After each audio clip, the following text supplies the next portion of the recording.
All right, so some logistical information on the test. It's 17 questions, 17 questions, 17 or 18 questions. A good chunk of it is multiple choice minus there's two big-ish open-ended questions where it's got like multiple parts. Not terrible, but it's got some multiple parts.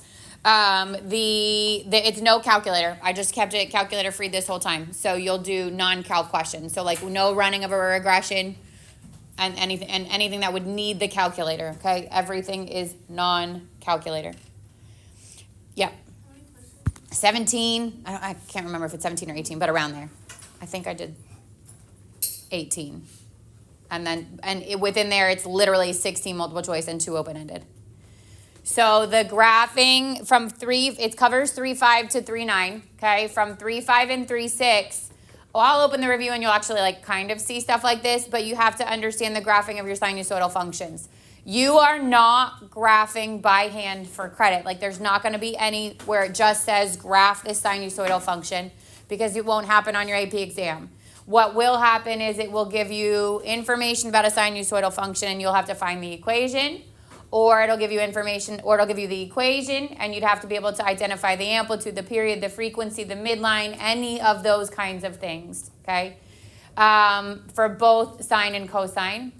And then, like I said, you could get information and it could ask you to get the equation. So it might give you information about a real world scenario where you have to figure out your max and your min and your period. It might give you a real world, or it might just give you transformations. And you've got to be able to take, like, let's say the parent function is shifted to the right pi and up 3 and vertically stretched by a factor of 2. You would have to be able to identify that equation.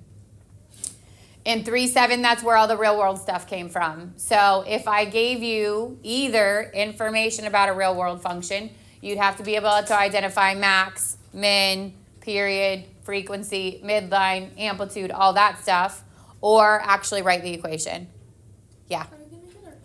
Yes. Questions on like what to expect. Like I said, you have a PDF review and we'll go back to that kind of stuff, but these are your overall topics. So if let's say let's say you have the equation, right? Let's say I've got f of theta equals a sine. I'm going to just do sine, but cosine would be the same thing. B theta, nope, B theta minus C plus D, okay? Let's say we have the equation and we're talking about transformations because this was in 3.6, like 3.5 was the introduction, 3.6 was your transformations. We know that if it's a positive A, that it's my normal function where sine would go up and then back down again, so positive A. A negative A would be where it goes down and then back up again. The A itself is your vertical dilation, okay, by a factor of A. So we don't change that one.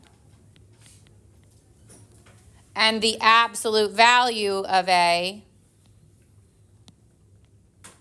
is your amplitude.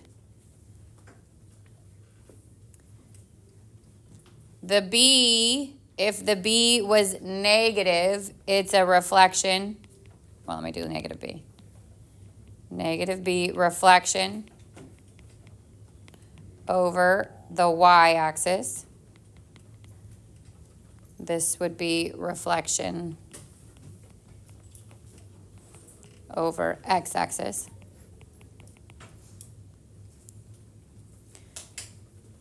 And then if B is there and it's something other than 1, it's a horizontal dilation.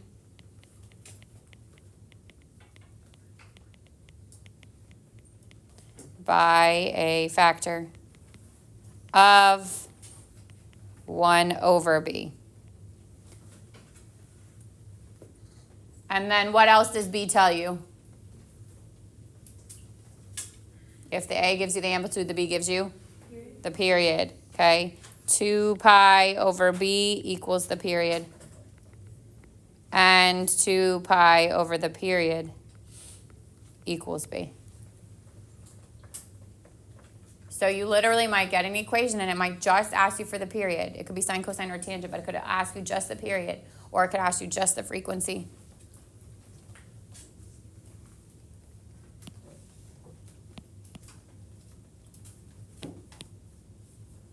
Okay, C is your horizontal shift. Positive is left, negative is right.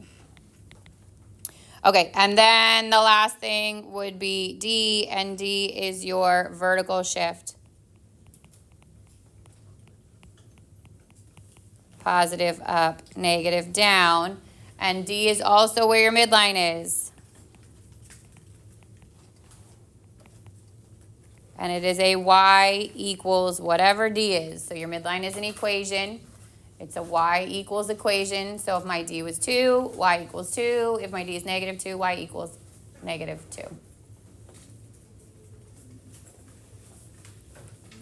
2. Okay, and then let's say, obviously, cosine, the only difference is the direction. Everything else is the same. If it was A cosine B theta minus C plus D, the only difference is the type of graph. If it's a positive A, we start at the amplitude. We come down, we come back up again. If it's a negative A, we start at the negative amplitude. We come up and we come back down again. The parent function always has 5 key points. Well, all of them have 5 key points, okay? Obviously, start to finish would be the beginning of your period, the end of your period. The middle point for both of these, halfway point, is your half your amplitude, half your period, and then your other key points are 1/4 your period and 3/4 your period. So if I just need to know when something's happening, let's say this is the start of your period.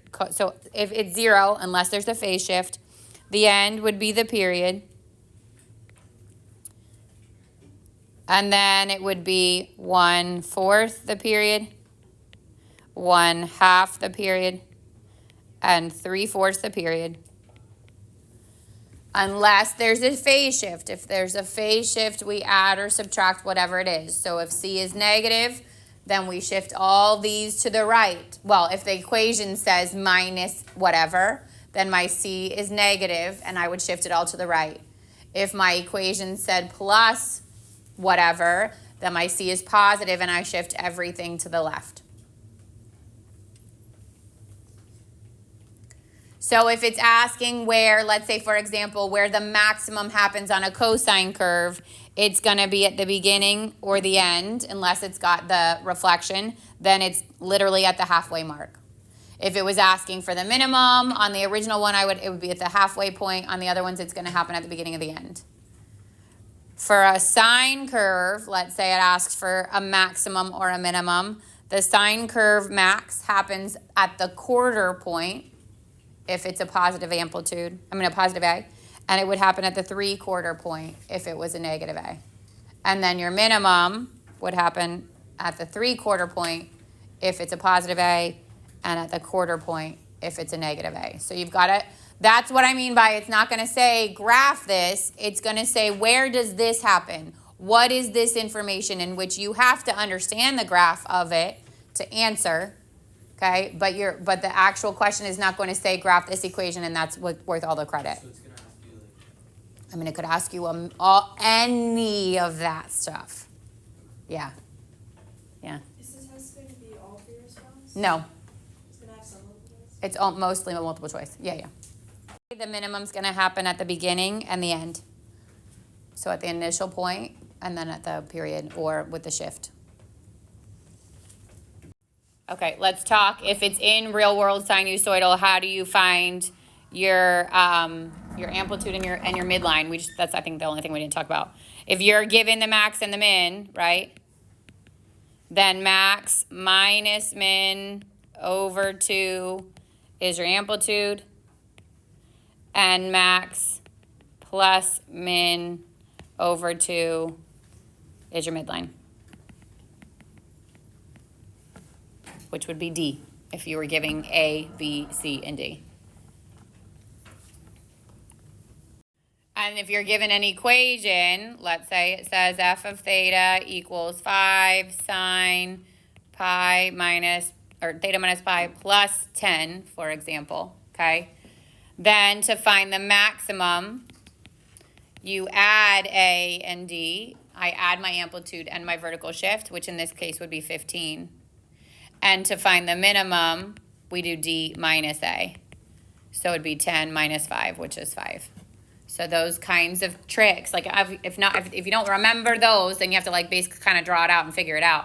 But if you know those kinds of tricks, that definitely helps you save time. We did period, but we didn't do frequency. Okay, once you get B, you get your period, but then 1 over the period equals the frequency. Or the reciprocal of the period is your frequency. So if my period was 3, then my frequency is 1/3, and reverse. If my frequency is 1/3, then my period is 3. All right, then came, oh, sorry. Okay, 3/8 was your tangent. So this is just 2 days ago. Hopefully this is a little bit fresh. Okay, find the tangent of your unit circle angles. I could ask you 0, pi over 6, pi over 4, pi over 3, pi over 2, or any of the other as you move around your unit circle. And you'd have to be able to give me your tangent. So we know our over 6 has what tangent? Root 3 over 3. Our over 4 has what tangent? 1. Our over 3 has what tangent? Root 3. And then the 0, so right and left, what's your tangent? Right and left tangent is 0. Top and bottom tangent's what? Undefined. So pi over 2 and 3 pi over 2. You could get an instant recall question just like that, okay? Some are obviously going to, which is how it's going to be on your AP exam too. Some are going to be super easy, and some are going to be much more in depth. So if you get to one that throws you off, go find yourself an easy one. Answer it and then go back. Then it could ask you to find the tangent given a coordinate point. So the coordinate point being like whatever your x, y is, your tan is going to equal y over x. That should be an easy one. It could ask you to find the slope of a terminal ray. This is the same thing as your tangent. Also, hopefully an easy one. So if I said find the slope of a terminal ray of an angle that intersects a circle, and it's pi over, or 2 pi over 3. I know it's an over 3, so it's a root 3, and 2 pi is your 1 less, so it would be in the second quadrant where tangent's negative. So this is my 1 less.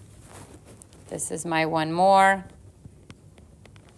This is my 1 less than double.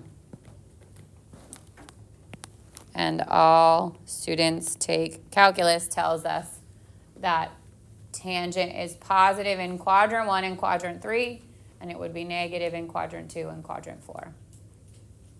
So yes, those should be easy ones, but it's multiple choice, which means no partial credit, which means if you pick the wrong sign on it, that really stinks. So be really careful.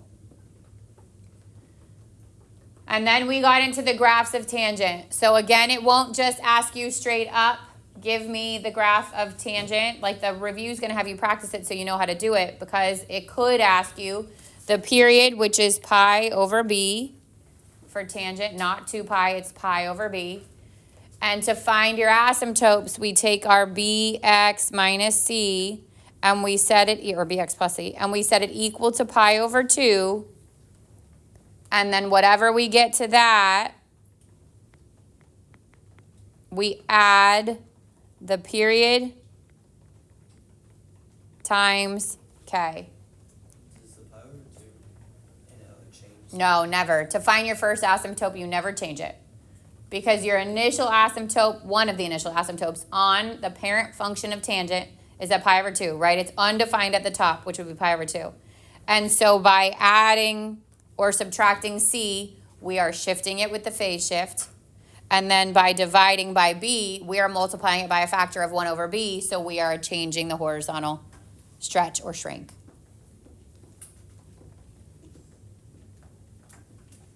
So also tangent, it might give you the function, it might ask you to describe the transformation, so same exact rules apply as sine. If this said f of theta and I had A tan B theta plus C plus D, you might get given the equation and it's going to ask you for all the information from the equation or ask you to describe the transformations. Or it could say this is a tangent function in which it has been shifted to the right, up, down, all those things, and give the equation. And you'd have to make the equation. The only thing I would say that doesn't happen with tangent that happens with the sine and the cosines is there's no real world tangent. That's your sinusoidal stuff. So sinusoidal is sine and cosine, and then tangent is its own beast. Questions on anything relating to tangent? Okay, and then came what we did yesterday, which is the inverse. So the inverse, you have to analyze your inverse graphs. So you have to know what they look like so that we can stretch, shrink, shift them around or describe their domain and range.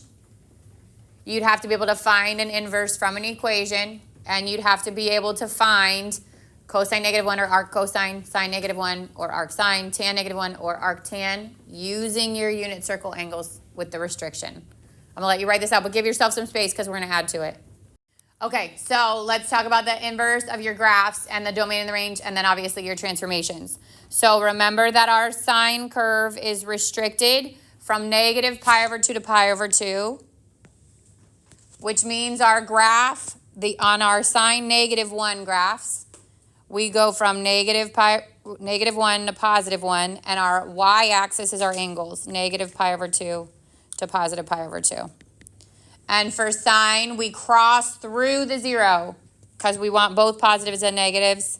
So we come here, we draw our hourglass shape to end here. So sine starts top right and comes down through the axis.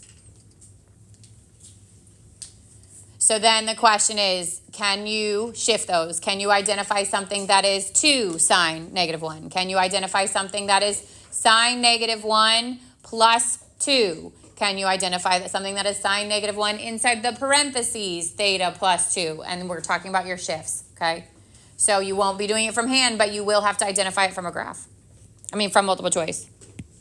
Then came cosine. Oh, actually, let me do the domain and range. So the domain on this inverse function is -1 to +1, and the range is negative pi over 2 to positive pi over 2.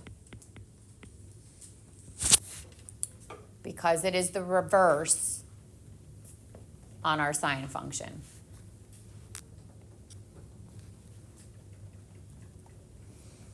Yep.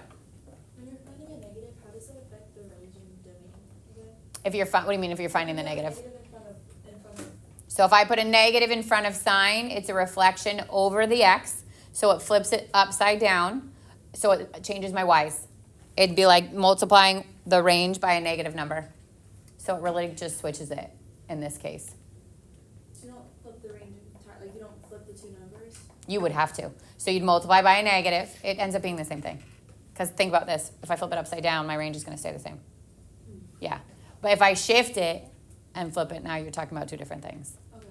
But if it's just your original one, the flip is going to be the same. Because I would multiply each of those by -1. I'd get positive pi over 2 and negative pi over 2. And then because it's interval notation, I have to reverse the order anyways. So it ends up being the same. All right, then cosine -1. This is cosine. We go from 0 to pi. So my inverse curve only lives above the x-axis. It's still from it's still from -1 to +1. And at -1, it's at pi. So it goes from here to here. And our hourglass shape goes kind of like that. It's a little bit flatter on the bottom, but you get the general gist of it. And this would be pi over 2.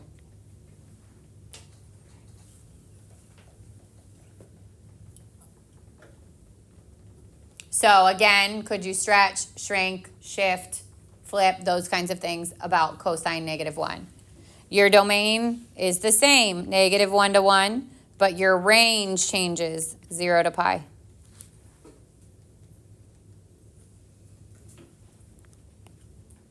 And then the last one is your tangent curve. And that's the one that looks like a cube root function. it's going to point to the right, to the left like this, and it's got a horizontal asymptote at pi over 2 and negative pi over 2, because that's where tangent's undefined. So our domain is all real numbers, and our range is negative pi over 2 to positive pi over 2 with a parentheses on those because it can't include them.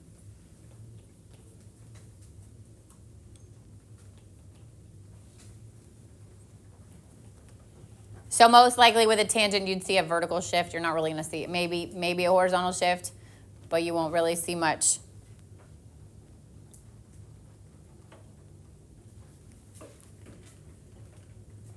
Find the inverse from an equation. We did this yesterday, right? We switched the x and the y. We solve for the new y, that kind of stuff. So if it said f of x equals 4 sine x minus pi,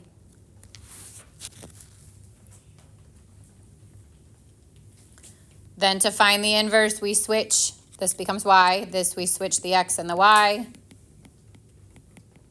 And we solve for the new y. So I divide by 4.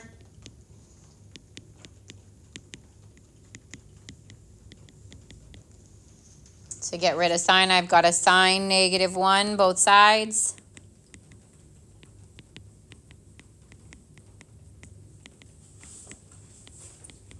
And then I'd have to add pi.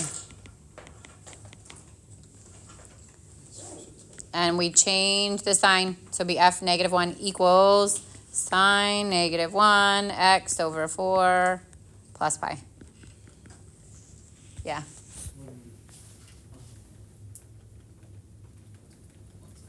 Oh, for finding the, on the graph of the unit circle, do we find it with the restricted domain? Yeah, I'm going to go there next. That's the bottom. In the homework, I should have found it with the restricted. Always. As soon as you see arc, cosine, or cosine negative 1, you have to restrict the domain. Okay, so would it be like the normal unit circle? Correct. Okay, so restricted domains only. When it's arc, cosine, or cosine negative 1. So like we're going to get to equations. So I don't know if you remember this from Algebra 2 Honors, but there are times where it says the cosine of x equals 1/2. That is not an inverse. That has more than one answer. This is at pi over 3 and at 2 pi over 3 and at every coterminal angle after it. So we include all of them. But as soon as you put a negative 1 on it, you have to restrict it. There's only one answer, which is the same for arc cosine. So that's what we're doing now. There's only one answer. When we start solving for equations, which is this guy, which is soon, but not yet, that's when we get multiple answers. Inverses only have one. So you have to restrict your domain, which is exactly what we're going to do. That's the last thing. So how do we restrict our domains? For cosine and sine, or sorry, for tangent and sine, we use the right side of our unit circle, but the positive and negative versions of these angles.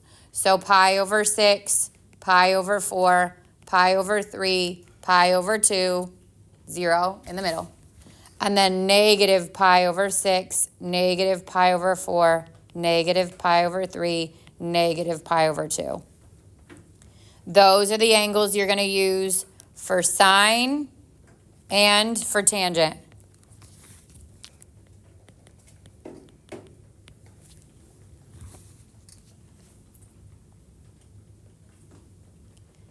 And then for cosine, you use your natural top part. Because again, think about what we restrict our inverse to. We restrict our inverse from 0 to pi.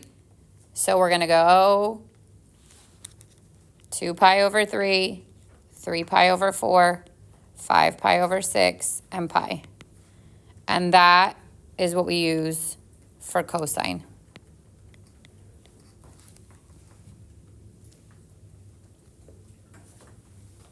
So if I said tan negative 1 of negative root 3 over 3,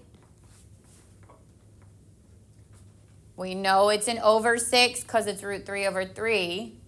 But I promise you that on your multiple choice, it's going to throw in the second quadrant. It's going to give you 5 pi over 6 as an option, and it's wrong. This has to be negative pi over 6. So the answer for tangent and sine can only be the positive angles from your first quadrant or the negative angles of those same the negatives of those same angles. If I said cosine -1 of -1/2, cosine goes second quadrant where it's negative. So this would be 2 pi over 3. And if I said sine -1 of -1/2, this is the over 6, but where sine is negative is in the fourth quadrant where it's negative pi over 6. I really don't think on your AP question, on your AP test, you'll ever get one that just says that, but it will be built into an FRQ. So I did give you a question like that, where if you, straight up memorization, if you understand it, it should be easy. But be really careful because the counterparts of these will be there to throw you off. And all of those are the same as saying arc tan, arc cosine, arc sine. Those are all the same things. Yep. Why is the cosine one not negative? Because cosine we use the top. So cosine you use natural, 0 to pi. The top, you don't do negatives. And it's because you can go from 0 to pi. That is one fluid curve, right? Because we can't chunk and chunk. That's why sine and tangent have to start at negative pi over 2 and go to positive pi over 2. We can't do 0 to pi over 2 and then do 3 pi over 2 to 2 pi because that's two chunks. They're not continuous. But for sine, because you don't get positives and negatives continuously from sine from there. But cosine, first quadrant and second quadrant, our x's are positive and negative. So we get to use that general fluid one. Does that make sense? Yeah. Okay. All right, so then I'm going to open up the homework because I just want to talk about the one that's the compound question. All right, so this is a compound one. There's two things happening here. And just like every normal rule, we would work inside parentheses out. So if I was doing the one on the left, I would first do what's highlighted. I would do the sine of sine -1 of root 3 over 2. And what is the answer to that?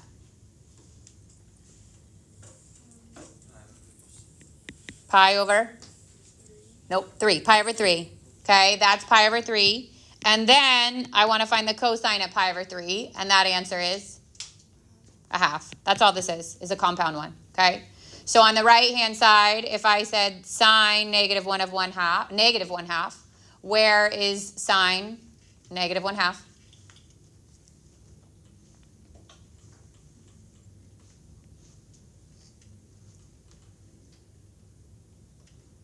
Which denominator has 1/2 for sine? 6, right? And if it's negative, where's it? Negative pi over 6.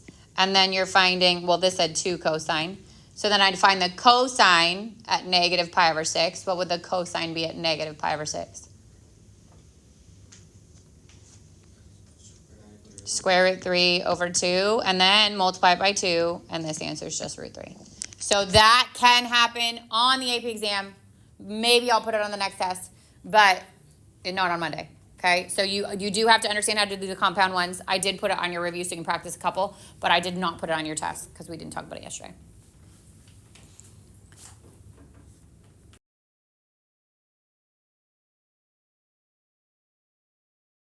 All right, so it says the sinusoidal function has a period of 5 over 2 and a minimum value at -3 pi over 2. Which of the following statements with reason is true? The first max value occurs, whatever, and then it says because the smallest interval of input value between max and min is pi. So when you start to read them, you realize they're all talking about the first maximum, and then it's talking about the smallest interval of input values between max and min in output is 2 pi. So when you look at that wording, when you look at the smallest interval of input values between max and min output values. So let's think about what that would look like. If this was a sine or cosine curve, and it doesn't matter which one, but if I was going between maximum and minimum values, so if this is my max and this is my min, in respect to your period, what is that? Is that the full period? Is that half the period? Is that a quarter of the period? It's half the period, right? So when I take the period, which is 5 pi over 2, and I divide it by 2 or multiply by half, that means that it's 5 pi over 4. So half, oh no, it has a period, and a minimum at 3 pi over 2. So I would draw it out. I would put negative 3 pi over 2, and I would give it a minimum. Then it has to stop 5 pi over 2 away from negative 3 pi over 2. So I do negative 3 pi over 2 plus 5 pi over 2. And I get 2 pi over 2, which is pi. So this is going to end at pi. You with me so far? Yeah. And this is, it doesn't say it's a max? No. It says it has to, the first max value for x is greater than pi over 2. So we're looking for the maximum to occur after this. And this is my minimum. So it has to go up, it has to come back down again. Which means this max is going to happen halfway between negative 3 pi over 2 and pi. So if I were to take those two and add them together, I get negative pi over 2, and then divide it by 2 to find the midpoint of it. It's negative pi over 4. So that's this one. It says it occurs at negative pi over 4 because the smallest interval of input values between max and min output is a half the period. Oh, I didn't even catch that one first, but we talked about it, right? We said it would be at half. So we didn't even need to find specifically where it was. We just needed to know that it is at half the period. That's the only one that said that too, right? So you could have just gone off of that. Yeah. So if it said smallest interval between max and max, you're talking the period. If it said smallest interval of min and min, you're talking the period. But if it says smallest interval between max and min or min and max, that's half the period. So if you just even knew that part, you could have eliminated the other ones on this one. But then also, it's good to know where the min happens, which is if it starts at, or where the max happens. If it starts at a min, then the max happens at half the period. Does that make sense? Yeah. Okay. It's a lot of words in this question. Yeah. Okay, so it says the graph of function h is in the given plane, which that's how every question about a graph is going to start, okay? If h of x equals a tan b of x plus 10, where a and b are constants, which of the following is true? So a is going to control the direction that it's facing, right? If a was positive, it would go up to the right, down to the left. If a was negative, it would be reversed. Because this goes up right and down left, I know a has to be positive. That rules out b and d. Then I need b is going to affect your period. If b is bigger than 1, then it means there was a stretch, which means the period got wider. If or the other way around, sorry. If b was bigger than 1, then you'd be shrinking it. And if b is less than 1, then you'd be stretching it. So if you figure out your period, and this is, I would say, this is a good tip that I think it came up in C period and it didn't come up with you guys yet. There's 2 ways to find the period with tangent. You could either figure out where these asymptotes are and find their difference, or you could figure out where your zeros are and find the difference. And sometimes one's going to be either than the other. If one of those is on 0, it's going to be easier to find the period using that. So like because this 0 is at 0, all I have to do is find the distance between these 2 zeros. The period is pi over 2, right? Because I went from 0 to pi over 2 on my zeros. And then to find b, I could do it the same way I do sine and cosine. Sine over cosine says 2 pi over b is your period, which means 2 pi over the period is b. Tan is pi over b. So pi over the period is going to give you b. So pi over 2, and I flip it, and I get b is 2. So I know b has to be bigger than 1, and a has to be bigger than 0.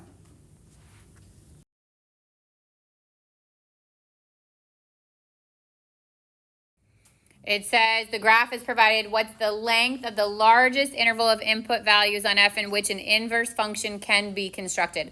So meaning it has to pass your horizontal line test, right? So if I go from here, to here, that passes your horizontal line test. If I go from here to here, it fails it. So that's too far. Same thing, like if I just keep working through it from here to here, it would pass. From there to there, it still passes. So this is the biggest chunk. Yeah. So you're finding the biggest interval on which it would pass your horizontal line test.